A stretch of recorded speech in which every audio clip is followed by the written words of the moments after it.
રાષ્ટ્રીય મતદાતા દિવસ હોય ત્યારે સમગ્ર દેશમાં મતદાતા દિવસે નમો નવ મતદાતા સંમેલન યોજાયા તો ડભોઈ ખાતે પણ ધારાસભ્ય શૈલેષ મહેતાની ઉપસ્થિતિમાં નમો નવ મતદાતા સંમેલન યોજાયું। આ પ્રસંગે મોટી સંખ્યામાં ડભોઈ સાયન્સ કોલેજના વિદ્યાર્થીઓ હાજર રહ્યા।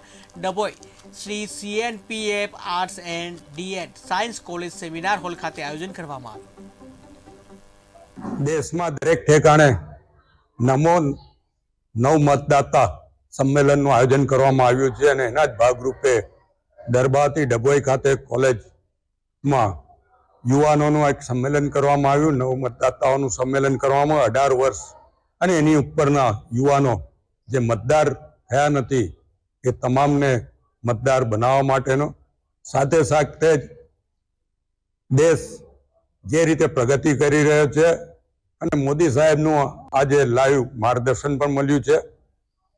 જે માર્ગદર્શન આપણા વડાપ્રધાન શ્રી નરેન્દ્રભાઈ મોદી આપ્યું છે એ માર્ગદર્શન પ્રમાણે યુવાનો આગળ વધે, તમામને જોડવાનો પ્રયત્ન કરવામાં આવ્યો છે, ખાસ કરીને યુવાનોને આગળ લાવવાનો અને દેશ એક મજબૂત રીતે આગળ વધે।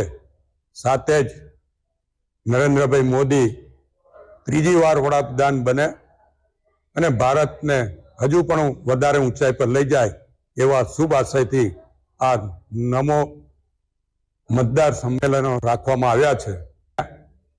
ડભોઈ વિધાનસભાના તમામ યુવાનો પણ મોદી સાહેબના પગલે આગળ વધશે। દેશમાં દરેક ઠેકાણે નમો નવ મતદાતા સંમેલનનું આયોજન કરવામાં આવ્યું છે અને એના જ ભાગરૂપે દરબારથી ડભોઈ ખાતે કોલેજમાં યુવાનોનું એક સંમેલન કરવામાં આવ્યું। નવ મતદાતાઓનું સંમેલન કરવામાં 18 વર્ષ અને એની ઉપરના યુવાનો જે મતદાર થયા નથી એ તમામને મતદાર બનાવવા માટેનો, સાથે સાથે જ દેશ જે રીતે પ્રગતિ કરી રહ્યો છે અને મોદી સાહેબનું આજે લાઈવ માર્ગદર્શન પણ મળ્યું છે।